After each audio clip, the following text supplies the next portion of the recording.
2020년 12월 31일 송구영신 예배를 하나님 앞에 드리겠습니다. 오라 우리가 굽혀 경배하며 우리를 지으신 여호와 앞에 무릎을 꿇자.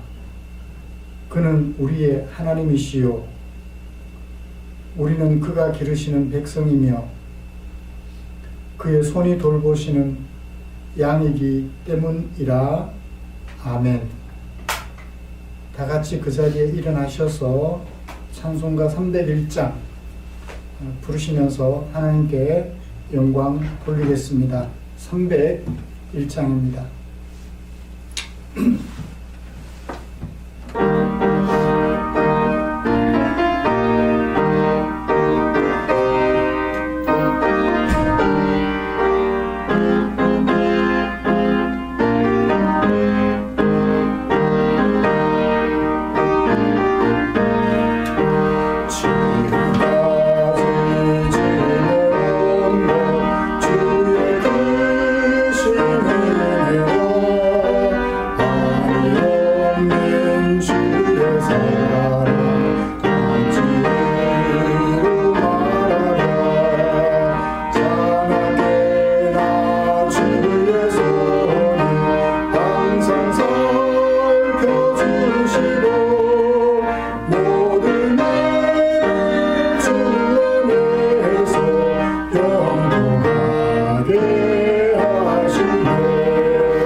사도신경 암송하시면서 우리의 신앙 고백 드리겠습니다. 전능하사 천지를 만드신 하나님 아버지를 내가 믿사오며 그 외아들 우리 주 예수 그리스도를 믿사오니 이는 성령으로 잉태하사 동정녀 마리아에게 나시고 본디오 빌라도에게 고난을 받으사 십자가에 못 박혀 죽으시고 장사한 지 사흘 만에 죽은 자 가운데서 다시 살아나시며 하늘에 오르사 전능하신 하나님 우편에 앉아 계시다가 저리로서 산자와 죽은 자를 심판하러 오시리라. 성령을 믿사오며 거룩한 공회와 성도가 서로 교통하는 것과 죄를 사하여 주시는 것과 몸이 다시 사는 것과 영원히 사는 것을 믿사옵나이다. 아멘. 찬송가 370장입니다.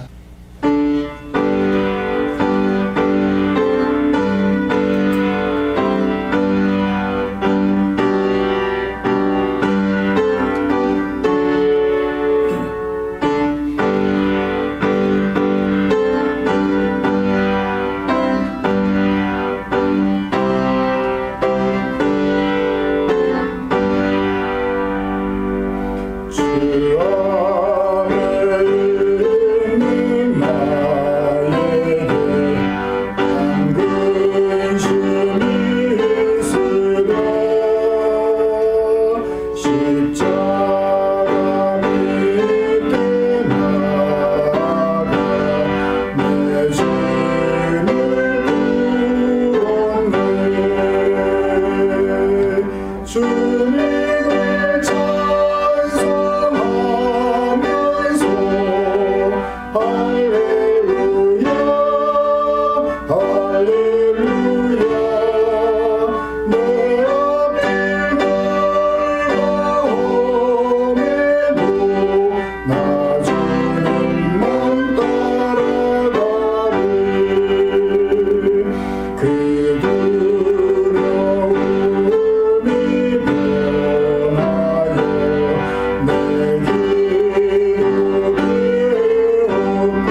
전날의 한숨 변하여 내 노래 되었네.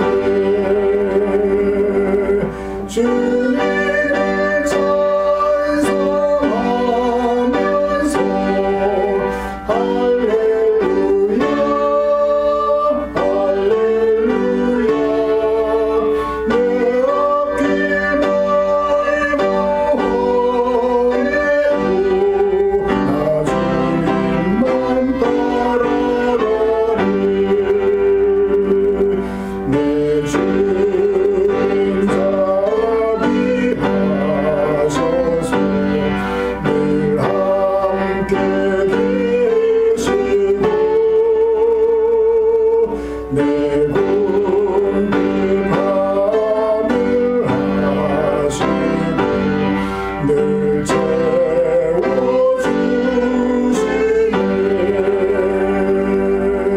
주님을 찬송하면서 할렐루야 할렐루야 내 앞길 말고 헤매고 나 주님만 따라가리. 내 주와 맺은 언약이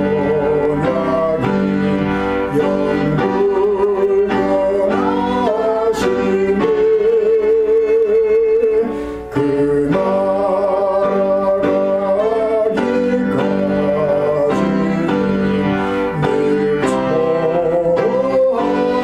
늘 보호하시네. 주님을 찬송하면서 할렐루야 할렐루야 내 앞길 멀고 헤매고 나 주님만 따라가리.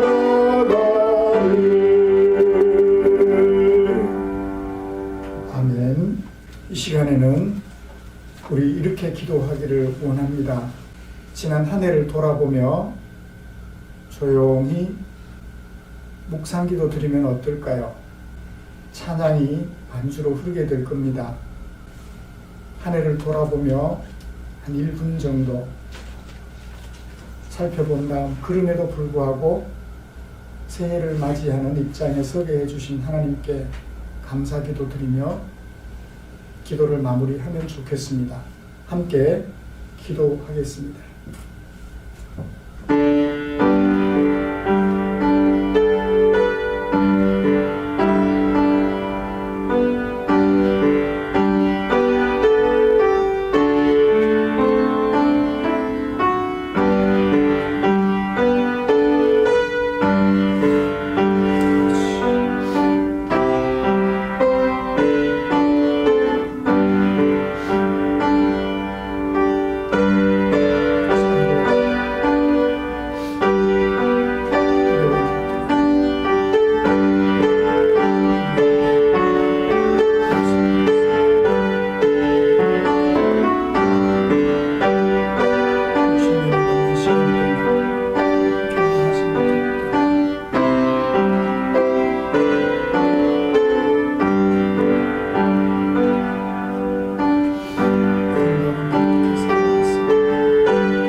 인도하고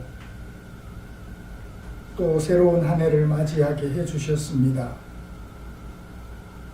우리에게 남은 날이 얼마일는지는 알 수 없지만 남은 시간만큼이라도 주님을 기쁘시게 해드리는, 주의 영광을 세상 천하에 드러내는, 그래서 사람들이 우리의 모습을 보고 하나님께 영광을 돌리게 되는 그 삶을 향한 여행 계속하게 해주셨으니 감사함으로 예배드립니다. 말씀하여 주시옵소서. 우리가 변화받아야 할 새로운 마음가짐, 우리의 새로운 삶, 말씀 속에서 들려주시옵소서. 우리 구주 예수님의 이름으로 기도드립니다. 아멘. 오늘 함께 묵상할 하나님의 말씀은 사도행전 20장 17절부터 25절까지입니다. 사도행전 20장 17절부터 25절까지 찾으신 줄 알고 한 목소리로 같이 읽겠습니다. 바울이 밀레도에서 사람을 에베소로 보내어 교회 장로들을 청하니 봄에 그들에게 말하되 아시아에 들어온 첫날부터 지금까지 내가 항상 여러분 가운데서 어떻게 행하였는지를 여러분도 아는 바니 곧 모든 겸손과 눈물이며 유대인의 관계로 말미암아 당한 시험을 참고 주를 섬긴 것과 유익한 것은 무엇이든지 공중 앞에서나 각 집에서나 거리낌 없이 여러분에게 전하여 가르치고 유대인과 헬라인에게 하나님께 대한 회개와 우리 주 예수 그리스도께 대한 믿음을 증언한 것이라. 보라, 이제 나는 성령에 매여 예루살렘으로 가는데 거기서 무슨 일을 당할는지 알지 못하노라. 오직 성령이 각 성에서 내게 증언하여 결박과 환난이 나를 기다린다 하시나 내가 달려갈 길과 주 예수께 받은 사명 곧 하나님의 은혜의 복음을 증언하는 일을 마치려 하면은 나의 생명조차 조금도 귀한 것으로 여기지 아니하노라. 보라, 내가 여러분 중에 왕래하며 하나님 나라를 전파하였으나 이제는 여러분이 다 내 얼굴을 다시 보지 못할 줄 아노라. 아멘. 함께 읽은 이 말씀을 가지고 지금까지 그리고 앞으로는 이라는 제목으로 하나님의 은혜를 송구영신 예배 시간에 나누려고 합니다. 날과 달 그리고 해는 태양계 속에 살아가는 사람들이 태양과 지구 그리고 달과의 관계를 연구한 결과 동일한 자리에서 시작하여 동일한 자리에 위치하게 되는 것을 기준으로 정한 것이지요. 그런 과학적 판단에 따라서 시작한 2020년도 마지막 날을 보내고 있습니다. 하나님의 뜻을 따라서 지구라는 우주선에 승선하게 된 모든 사람들은 벗어날 수 없는 이 원리 안에서 살아가고 있습니다. 우리는 그것을 인생이라고 하지요. 이 인생은 잠시도 멈추는 법이 없으며 일정한 속도로 앞으로만 나아가고 있습니다. 그러다가 어느 순간 개인의 인생은 멈추게 되지요. 어떤 사람들은 이런 인생을 고달프게 살기도 하고요. 가뿐하게 살기도 합니다. 어떤 사람들은 이런 인생을 부술 수 있는 대로 부숴가며 사는 사람이 있기도 하고요. 아름답고 행복하게 건축해 가기도 합니다. 어떤 사람들은 이런 인생을 무의미하게 허비하기도 하고요. 어떤 사람들은 가치 있게 활용하기도 합니다.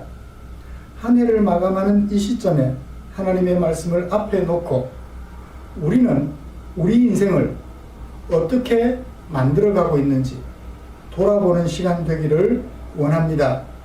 함께 살펴볼 말씀은 누가가 기록한 사도행전 20장 17절부터 25절까지 말씀입니다. 우리가 함께 읽은 이 말씀은 바울이 3차 전도 여행을 하는 중에 밀레도라는 곳에 이르렀을 때 에베소의 성도들을 만나고 싶은 간절한 마음을 바울이 가지게 되었습니다. 에베소 교회는 바울이 2차 전도 여행 중에 개척하게 된 교회지요. 사도행전 19장에 그것을 잘 기록해 놓고 있습니다. 이런 일도 있었죠. 바울의 설교를 듣고 믿기 시작한 사람들이 자기 집에 있던 많은 책들, 무엇과 관련된 책이요? 마술과 관련된 책들을 모아가지고 불살라버리는 놀라운 회심이 일어났던 지역이기도 합니다. 그래서 3차 전도 여행 중에 밀레도에 이른 바울이 거기서 사람들을 보내가지고 에베소에 보내가지고 그 에베소 교회의 장로들을 초청한다. 그들에게 들려준 설교가 오늘 20장 17절부터 마지막 절까지 말씀 속에 담겨 있습니다. 바울과 동행하였던 누가가 그것을 자세하게 기록하고 있는데요. 여기서 바울이 무슨 말씀을 들려주었는지 에베소 교회의 장로들에게 들려주신 그 말씀을 오늘 송구영신의 시간에 함께 살펴보면서 은혜를 나누려고 합니다. 먼저 본문이 어떻게 구성이 되어 있는지 보죠. 17절은 바울이 밀레도에서 에베소 교회 장로들을 초청했다는 사실을 기록하고 있습니다. 그리고 18절부터 35절까지는 바울의 초청을 받고 밀레도까지 달려온 에베소 교회의 장로들에게 들려준 설교를 기록하고 있지요. 그 중에 오늘 우리가 살펴볼 말씀은 18절부터 25절까지입니다. 18절부터 21절까지는 지금까지 바울이 개종하고 나서 지금까지 살아온 삶의 내용을 요약하고 있어요. 특히 에베소 교회 성도들을 위하여 했던 일들을 소개하고 있습니다. 그리고 22절부터 25절까지는 오늘 이후로 바울이 경험하게 될 예상하는 그 일들을 소개해주고 있습니다. 그리고 26절부터는 지금까지 한 말을 근거로 해서 에베소 교회 장로들에게 들려줄 설교가 기록되어 있죠. 오늘은 25절까지만 살펴볼 것입니다. 이 말씀을 가지고 지금까지 그리고 앞으로는 이라는 제목으로 설교를 나누며 두 가지로 설교하려고 합니다. 먼저 지금까지 바울은 어떻게 살아왔을까요? 개종하고 나서 다메섹 도상으로 예수 믿는 사람들을 붙잡아 핍박하려고 가다가 예수님을 만나서 부활하신 예수님을 만나서 개종하고 나서 지금까지 어떻게 살아왔는지 소개해주는 말씀에 귀를 기울여 봅시다. 18절 오메 누가? 에베소 교회 장로들이 바울의 초청을 받은 에베소 교회 장로들이 왔지요. 그들에게 바울이 들려준 말씀 뭔가요? 여러분도 안다. 뭘 알아요? 장로님들에게 말하기를 여러분들도 아십니다. 무엇을? 아시아에 들어온 첫날부터 지금까지 내가 여러분 가운데서 어떻게 살아왔는지 무엇을 하며 살아왔는지 여러분 잘 아십니다. 어떻게 살아왔죠? 19절, 20절, 21절에 아시아에 들어온 첫날부터 지금까지 바울이 에베소 교회 성도들을 포함하여 아시아에 있는 모든 성도들을 위하여 바울이 한 일이 무엇인지를 자세하게 소개해주고 있어요. 곧 19절을 시작하면서 곧이라고 얘기를 하죠. 같다는 얘기입니다. 여러분들이 아는 바 그 얘기를 조금 상세하게 진술합니다. 뭘 말하느냐 하면 19절에 주를 섬겼다. 아시아에 와서 뭘 했어요? 주님을 섬겼어요.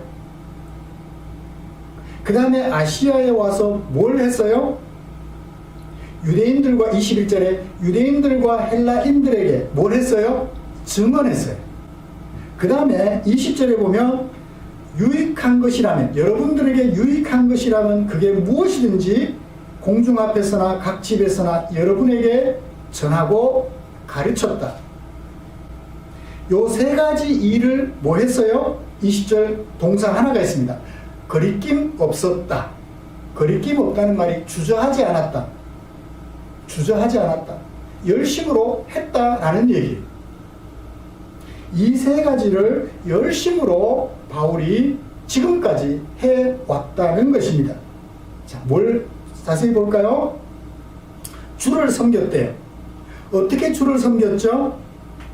모든 겸손과 모든 눈물과 그 다음에 시험을 참아내는 것. 누구를 위해서? 주를 위해서. 겸손했고 그 다음에 눈물을 흘렸고 유대인의 관계로 말미암는 시험도 당하면서 뭐 했다? 주를 섬겼다. 와. 그러니까 주님과의 관계를 얘기하면서 소개해요. 내가 지금까지 한 일은 뭐다? 주님을 섬겼는데 무엇으로? 겸손으로 주를 섬겼다. 눈물로 주를 섬겼다. 유대인의 관계로 말미암는 시험 중에도 참고 주를 섬겼다.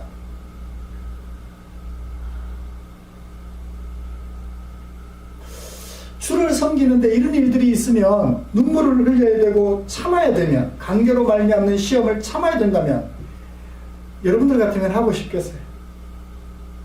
내가 주님을 위해서 이렇게 하는데 주님 이게 뭡니까? 나 더 이상 못하겠어요 라고 반항할 법도 한데 바울은 그러지 않고 겸손함으로 눈물로 시험을 참아내며 주를 섬겼다고 말씀하고 있습니다. 그 다음에 유대인들과 헬라인들, 이제 사람들이죠. 사람들을 위하여 뭔 일을 했어요. 뭘 했어요? 증언을 했어요. 증언이란 나타내 보여주는 거예요. 무엇을? 사실을. 무슨 사실? 하나님께 대하여 우리 사람들은 뭐 해야 된다? 회개해야 된다. 그 다음에 무엇을? 우리 주 예수 그리스도를 믿어야 한다. 예수 그리스도에 대한 믿음을 가지고 하나님께 대하여 회개해야 된다라는 사실을 증언했다. 사람들에게 꼭 필요한 것이지요.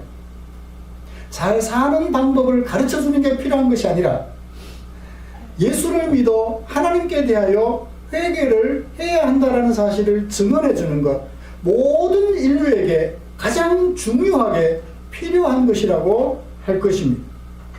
그 다음에 마지막 하나, 유익한 것이라면, 성도들에게 유익한 것이라면 무엇이든지 집에서나 공중 앞에서나 전하고 가르치는 일을 뭐하지 않았다? 주저하지 않았다. 그래요. 주를 섬기는 일과 유대인과 헬라인들에게 증언해주는 일과 가르치고 전하는 그 일에 주저함이 없었다. 그 사람들에게 하나님의 백성으로서 유익한 것이라면 내가 할 수 있는 것 다 했다라는 얘기죠. 줄이면, 한 문장으로 줄이면. 사랑하는 성도 여러분, 바울은 에베소 교회를 섬기면서 무엇을 주저하지 않았죠? 무엇을 주저하지 않고 적극적으로 섬겼을까요? 세 가지로 소개해 준 것을 우리가 살펴보았습니다. 그렇다면 사랑하는 성도 여러분, 바울이 에베소 교회와 모든 교회를 위하여 한 일이 이제 충분히 이해가 되셨나요? 그곳에 가서 주를 섬겼다. 겸손과 눈물과 관계로 말미암는 시험 참아내면서 주를 섬겼다. 헬라인들과 유대인들, 거기에 있는 모든 사람들에게, 그 사람들에게 꼭 필요한 예수에 대한 믿음과 하나님에 대한 회개를 증언해 주었다. 그들에게 유익한 것이라면 서슴없이 가르치고 전해 주었다. 여러분, 바울이 한 일이 중요한가요? 바울이 그 일을 한 목적이 중요한보다도 그 목적이 중요했습니다. 바울이 소개하는 것은 무슨 일이었죠? 예수를 증언하는 거예요. 하나님 나라를 그들에게 소개해 주는 것이었습니다. 왜 그런 일을 하죠? 사도행전 9장 13절에서 16절 누가가 기록한 말씀에 따르면 바울은 이렇게 예수를 믿게 되었다라고 소개해요. 바울이 다메섹에 있는 예수 믿는 사람들을 붙잡아서 박해하려고 가는 도중에 부활하신 예수님을 만나게 되고 눈이 어두워져요. 예수님의 지시를 따라 그곳 선지자 아나니아를 찾아갔는데 바울이 오기 전 예수님께서 아나니아에게 말씀해 주셔요. 네게 어떤 사람이 찾아올 거다. 그러면 이렇게 말해줘라. 그때 아나니아가 대답하며 이렇게 말합니다. 주여, 이 사람에 대하여 내가 여러 사람에게 들었습니다. 그가 예루살렘에서 주의 성도들에게 적지 않은 해를 끼쳤다고 합니다. 여기서도 주의 이름을 부르는 모든 사람을 결박할 권한을 대제사장들에게서 받았습니다. 라고 하는 얘기를 제가 들었습니다. 그런데 주님이 저보고 그를 만나라고 하시면 나 어떻게 합니까? 라고 말을 했죠. 그때 주께서 이 아나니아 선지자에게 말씀해 주십니다. 가라. 이 사람은 내 이름을 이방인과 임금들과 이스라엘 자손들에게 전하기 위하여 택한 나의 그릇이라고 말입니다. 그러면서 말합니다. 그가 내 이름을 위하여 얼마나 고난받아야 할 것을 내가 그에게 보여주겠다 하고요. 바울이 소개하는 것은 바울이 할 일인가요? 바울의 그 일을 하는 목적인가요? 목적이. 그는 자신이 만났던 부활하신 예수 그리스도를 이방인과 임금들과 이스라엘 자손들에게 전하는 그 목적 한 가지를 위해서 무슨 일을 선택했죠? 이곳저곳을 다니며 복음을 전하고 가르치는 일을 선택했던 것입니다. 모두가 다 바울 같은 일을 할 수는 없어요. 만약에 모든 성도들이 이 바울의 말씀을 듣고 바울과 똑같이 세계를 전전하며 예수 그리스도의 부활을 증언한다고 생각해 보십시오. 어떻게 되겠습니까? 똑같이 모두가 다 그 일을 할 수는 없어요. 그 일과 같은 종류의 일을 할 수는 없다고요. 목적 있죠. 내가 만난 부활의 예수님을 이곳저곳 사람들에게 전하고 가르쳐 주는 거죠. 어떤 사람은 이런 일을 하면서 어떤 사람은 저런 일을 하면서 어떤 사람은 또 다른 일을 하면서 내가 만난 부활의 예수님을 그들에게 알려주어 예수를 믿고 하나님께 대하여 회개하도록 도와주는 거죠. 사랑하는 성도 여러분, 이쯤에서 우리가 정리를 해보았으면 합니다. 우리가 무슨 일을 하는가 하는 것도 중요해요. 정치에 관여하는 일을 할 것인가? 법을 가지고 사람들을 도와주는 일을 할 것인가? 지식을 어린 학생들에게 가르치는 교사로서 일을 할 것인가? 내 몸으로 사람들이 사는 환경을 깨끗하게 만들어주는 환경미화원으로서 일을 감당할 것인가? 노인들을 보살피는 요양보호사로 일을 할 것인가?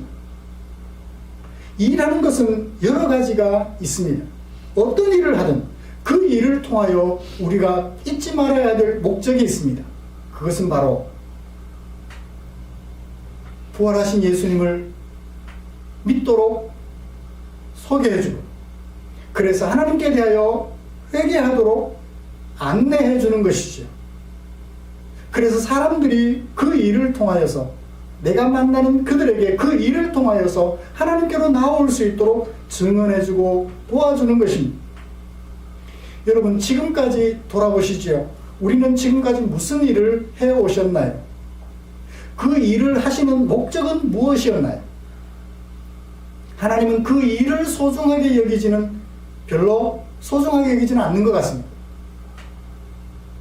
일의 모양에 따라 또는 일의 귀천에 따라, 사람들이 판별하는 귀천에 따라서 이 일을 좋고 나쁘다라고 말씀하지 않으셔요. 이 일은 소중한 일이고 이 일은 소중하지 않은 일이다. 하나님께서는 우리에게 절대 그런 말씀하지 않으셔요. 이런 일을 하든지 이런 일을 하든지 하나님은 우리가 그 일을 통하여 어떤 목적을 이루려고 하느냐 하는 것을 우리에게 안내해주고 있다는 것입니다. 그것은 바로 우리 구주 예수 그리스도께서 우리를 구원하시려고 이 땅에 오셨는데 그 예수님을 믿고 하나님께 대하여 회개하도록 도와주는 것이죠.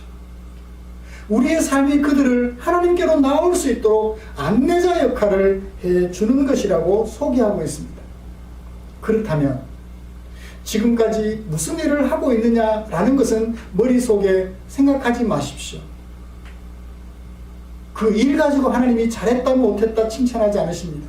그 목적이 무엇이었느냐를 가지고 하나님께서는 우리 그리스도인들을 칭찬하실 것입니다. 바울도 그런 말을 하고 있는 거예요. 지금까지 나는 이렇게 살아왔습니다. 주를 위하여 섬겼고 사람들을 위하여 증언했습니다. 이 일을 위하여 한 시간도 한순간도 주저하지 않았습니다 라고 말입니다. 사랑하는 성도 여러분, 이 자리에 어떤 지체들은 주부로서 가사에 매진하는 지체들도 있고 남편과 더불어 맞벌이하면서 직장일에 헌신하는 여성들도 있어요. 그 일이 무엇이든지 간에 그 일의 목적을 바울처럼 잘 새겨서 지금까지 해온 일들을 아름답게 성찰해보는 오늘 밤이 되었으면 좋겠습니다. 자, 지금까지 그렇게 살아왔다면 바울은 앞으로는 어떻게 살아간다라고 말을 할까요? 바울은 22절부터 25절까지 A, B, A-, B- 같은 얘기, 같은 뉘앙스를 가진 얘기를 두 번 반복해요. 볼까요? 20절 보라, 이제 나는 가려고 한다. 가려고 한다. 어디로? 예루살렘으로. 이제 자기가 앞으로 할 일을 소개해주고 있습니다. 내가 이제 예루살렘으로 돌아가려 한다. 어떤 상태로? 성령에게 매여서.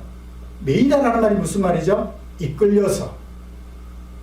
성령 하나님에게 인도를 받아서 예루살렘으로 간다고 소개하고 있습니다.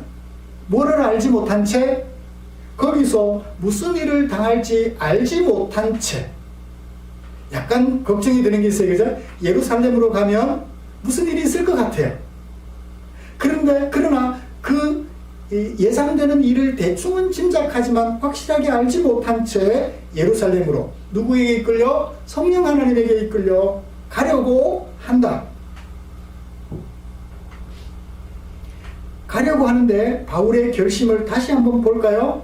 24절 내가 달려갈 길, 어디로 가는 길? 예루살렘으로 가는 그 길. 주 예수께 받은 사명, 예루살렘에도 가서 복음을 전하는 그 일, 곧 하나님의 은혜와 복음을 증언하는 일을 마치려고 하면, 가정법이에요. 그 일을 마치려고 하면 예루살렘으로 가서 그 일을 마치려고 함에 있어서 무엇도 중요하게 여기지 않는다? 나의 생명조차도 중요하게 여기지 않는다. 지금 바울은 무엇을 더 중요하게 여긴다? 생명보다는 내게 주어진 그 일과 일의 목적을 더 소중하게, 더 가치 있게 생각한다는 얘기예요. 여러분, 생명보다 소중한 게 있나요? 저도 마찬가지예요. 주님이 저보고 죽으라 하면 젊었을 때는 죽겠습니다. 아골골짝 빈들에도 복음 들고 찾아가서 찬송가 힘있게 막 불렀는데 이제는 잘 못 부르겠어요, 솔직히. 막상 그 일이 닥치면 어떨지는 모르겠지만 앞장서서 나 죽겠습니다라고 말은 못하겠어요.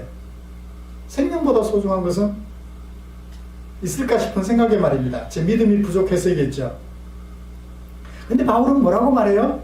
자신이 하는 일과 자신의 생명을 옆에 놓고 수평조를, 평형저울에 얹어놓고 보면 뭐가 더 소중해요? 내가 주께로부터 받은 사명을 감당하는 그 일에 무게가 기울어져요. 내 생명의 가치가 가볍다는 생각을 하고 있는지. 예루살렘으로 가는데 대충 생각되는, 예상되는 일이 뭔지 알겠죠? 어쩌면 목숨을 잃을 수도 있다라는 얘기예요. 그러면 그 일을 누가 이끌어요? 성령에게 매여서 성령이 이끄신다 그랬어요. 23절을 볼까요? 성령이 내게 증언해 주셨다. 어디서? 각 성에서. 이게 무슨 말일까요? 각 성에 하나님의 사람들이 있는데 성령 하나님께서 그 사람들을 통하여 정보를 바울에게 들려주는 거죠. 바울 선생님, 지금 예루살렘에 가면 예루살렘 사람들이 당신을 잡아 죽이려고 기다리고 있어요. 가시면 안 돼요. 라는 얘기를 곳곳에서 들려주는 거예요. 성령 하나님께서 선지자들을 통하여 바울에게 정보를 제공해 주는 거죠. 뭐가 기다린다? 결박과 환난이 당신을 기다리고 있습니다. 라는 정보를 바울에게 여기저기서 막 들려주는 거예요. 그래도 바울은 어떻게 해요? 가겠다고 결심을 하고 있습니다. 25절 볼까요? 어느 정도의 환난과 결박일까요? 내가 안다. 내가 밑줄 긋고 마지막에 안다. 밑줄 그어 주십시오. 뭘 알아요? 여러분들 중에, 어떤 여러분 중에 내가 왕래하며 하나님 나라를 전파했던, 내가 전파하는 그 하나님 나라를 들었던 여러분들 중에서 이제 다시는 내 얼굴을 보지 못할 수도 있다는 것을 내가 안다. 와. 지금까지는 내가 여러분들에게 하나님 나라를 증언해 줬는데, 너희들이 들을 수 있었는데, 들었던 여러분들이 다시 내 얼굴을 보지 못할 수도 있다. 뭐까지 생각해요? 순교까지 각오를 하고 있는 거예요. 이것을 내가 안다. 성령 하나님께 매여서 예루살렘으로 가는데 거기 가면 죽을 수도 있다. 그럼에도 불구하고 나는 그곳에 가야 한다. 그래서 무언가를 전해야 한다. 그곳에 가서 주를 섬겨야 한다라고 얘기를 하고 있는 거예요.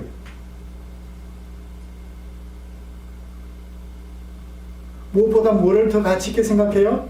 주께서 자신에게 맡겨주신 사명, 자신의 생명, 두 가지를 놓고 내 생명보다 내가 감당해야 될 맡은 사명이 더 무겁고 가치 있는 거다라고 얘기를 하고 있어요. 내 삶을 이 일을 위하여 헌신하겠다라고 소개하고 있습니다. 결심을 두 번 얘기했죠. 22절과 24절. 내가 내 생명조차도 가치 있게 여기지 않는다. 내가 성령에게 매여 예루살렘으로 가려고 한다. 예루살렘에 가면 이런 결과를 예고해주고 있다. 성령께서. 어쩌면 다시 여러분들이 내 얼굴을 보지 못할 수도 있다는 것을 나는 안다. 앞으로 할 일이 바울이 그거예요. 지금까지 해왔던 일을 계속하겠다는 것입니다. 죽음이 내 앞을 가로막아서 내 갈 길을 멈추게 할지라도 나는 주께로부터 받은 그 사명을 감당하는 그 일을 멈출 수가 없다라고 얘기를 하고 있어요. 사랑하는 성도 여러분, 무엇이 바울의 마음을 이렇게 강하게 이끌까요? 바울은 그 이끌림에 주저함이 없이 따라가고 있을까요?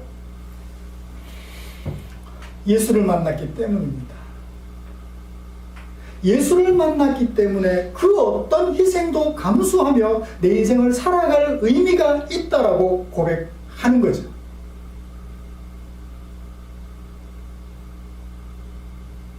이런 고백이 초기에만 있었을까요? 인생을 마무리할 때까지 계속됩니다. 디모데후서 4장 7절, 바울이 인생 말년에 디모데에게 편지를 보내면서 이렇게 말을 했어요. 나는 선한 싸움을 싸우고 나의 달려갈 길을 마치고 믿음을 지켰다. 사도 요한의 말씀을 빌리면 이기는 싸움을 싸웠다라고 얘기하는 거죠. 유대인들의 관계 같은 거 신경 쓰지 않았다라고 얘기를 하는 것입니다. 그리고 나서 말하기를 이제 이후로는 그런 삶을 살았던 나에게 이후로는 나를 위하여 의의 면류관이 예비되어 있다. 그 면류관은 나에게만 아니라 주님을 바라보는 모든 이들에게 예비되어 있다라고 들려주었습니다. 마지막까지 이 마음가짐을 한순간도 놓치지 않았던 것입니다. 사랑하는 성도 여러분, 말씀을 마치겠습니다. 한 해를 보내고 새해를 맞이하는 이쯤에 여러분 지난날 살아온 삶에 대하여 너무 후회하지 마십시오. 후회한다고 여러분들의 인생이 새로워지는 것은 아닙니다. 우리가 어제나 오늘이나 내일이나 영원토록 간직해야 될 하나님의 백성으로서의 마음가짐, 그것은 바로 인생의 목표입니다.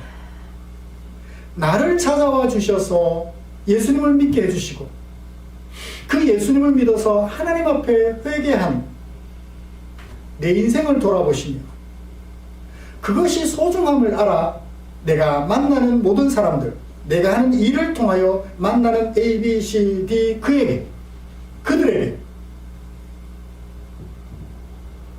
내 삶을 통하여 내가 하는 그 일을 통하여 예수님을 만날 수 있도록, 그래서 예수님을 믿고 하나님께 대하여 회개할 수 있도록 도와주는 그 삶의 목적이 우리에게 끊임없이 유지되어야 할 줄 믿습니다. 그럴 때 우리에게 주님께서 예비해 두셨던 의의 면류관을 씌워주신다고 하셨으니 그날이 올 때까지 한시도 마음의 고삐를 늦추지 말고 그 고삐를 잡고 성령에게 이끌려 우리가 감당해야 될 그 일을 하나님 보시기에 아름답게, 사람들 보기에 영화롭고 행복하게 잘 감당해가는 저와 여러분들 되시기를 주님의 이름으로 축복합니다. 기도하겠습니다. 사랑하는 성도 여러분, 이 시간에는 이렇게 기도합시다. 시작하면서 지나온 한 해를 돌아보았습니다. 그런 기도를 하나님께 우리 함께 조용한 목소리로 드렸죠. 이제 새롭게 시작되는 한 해를 내다보면서 바울이 가졌던 마음가짐, 죽음이 내 앞을 가로막을지라도 주님께서 내게 맡겨주신 예수 그리스도에 대한 믿음과 하나님께 대한 회개를 사람들에게 알려주는, 증언하는 그 목적으로 내게 맡겨주신 일들을 감당하겠다고 결심하며 조용한 마음으로 함께 기도하겠습니다. 한 1분 정도 기도하겠습니다.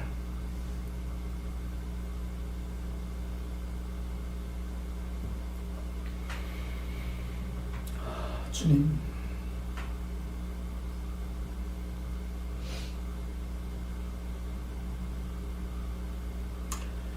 어쩌면 여러분들이 나를 다시 볼 수 없을 줄 안다는 얘기 속에 담겨있는 바울의 단호한 결심, 어떤 핍박과 어떤 혼란과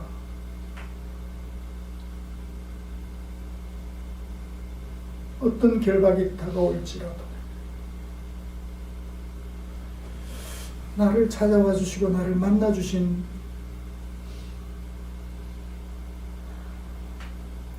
예수 그리스도를 증언함, 그 일을 멈출 수 없다고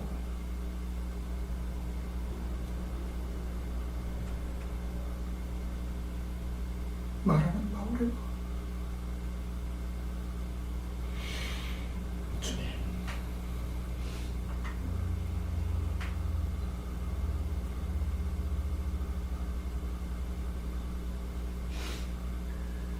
모든 사람들이 눈이 되려 하고 모든 사람들이 머리가 되려 하면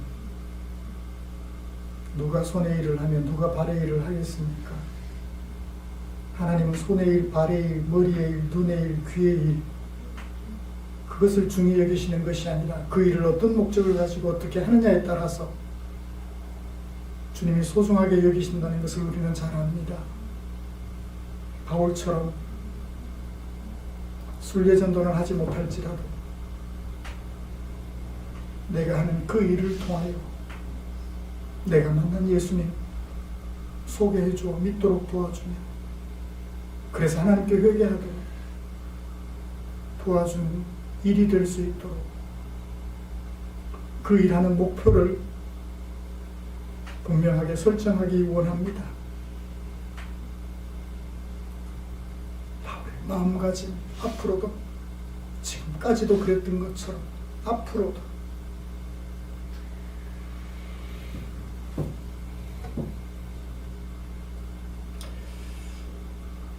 지금까지 그랬던 것처럼 앞으로도 결박과 환난, 보다 더 큰 죽음이 내 앞에 놓일지라도 나를 찾아와 주셨던 예수님, 사람들에게 소개하여 예수를 믿고 하나님께 대하여 회개함으로 하나님 나라 백성으로 나와 함께 설 수 있도록 도와주겠다는 그 일념을 주님 앞에 기도하며 새해를 맞이하는 모든 지체들 위해 우리 주님 함께하여 주시옵소서. 예수님의 이름으로 기도드리옵나이다. 아멘.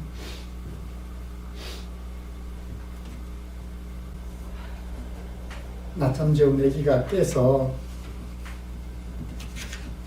반주하는 반주자가 아기를 달리려고 뛰어 올라갔습니다.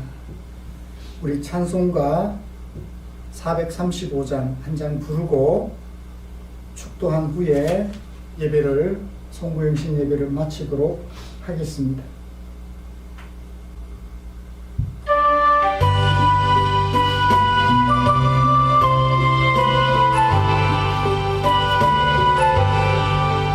나의 영원하신 기억 생명보다 귀하다. 나의 갈 길 다가도록 나와 동행하소서. 주께로 가까이 주께로 가오니 나의 갈 길 나와 동행하소서. 세상 복이 아니람과 모든 명예버리고 험한 길을 가는 동안 나와 동행하소서. 주께로 가까이 주께로 나의 갈 길 다가도록 나와 동행하소서. 모든 골짜 지나가며 험한 바다 건너서 천국문에 이르도록 나와 동행하소서. 주께로 가까이 주께로 가오니 나의 갈 길 다가도록 나와 동행하소서. 아멘.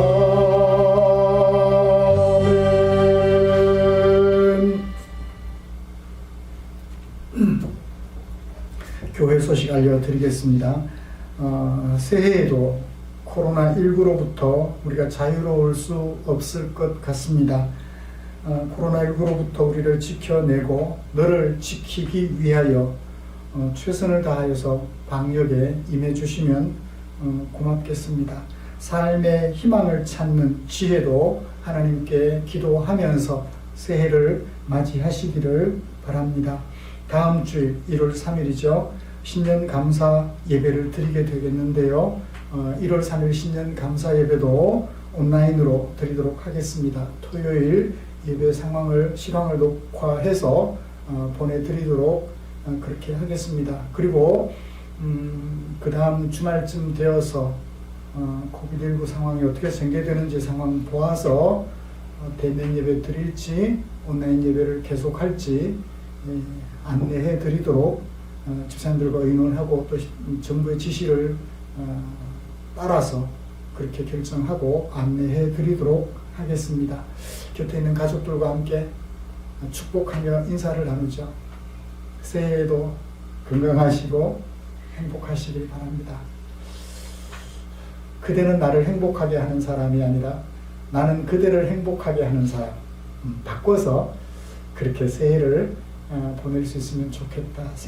새해를 맞이하면 좋겠다 하는 생각을 해봅니다.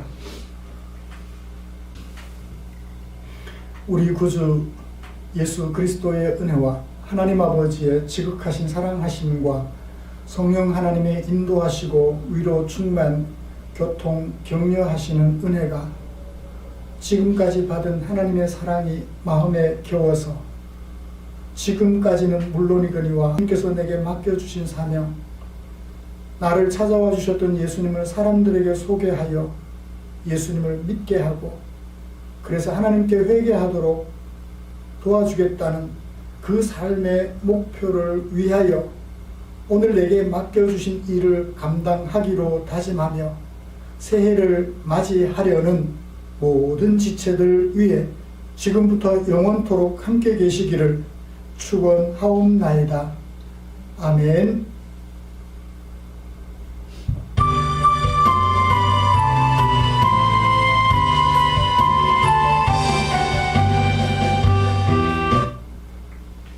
이로써 송구영신 예배를 마쳤습니다. 행복한 새해 맞으시기를 주님의 이름으로 축복합니다. 수고하셨습니다.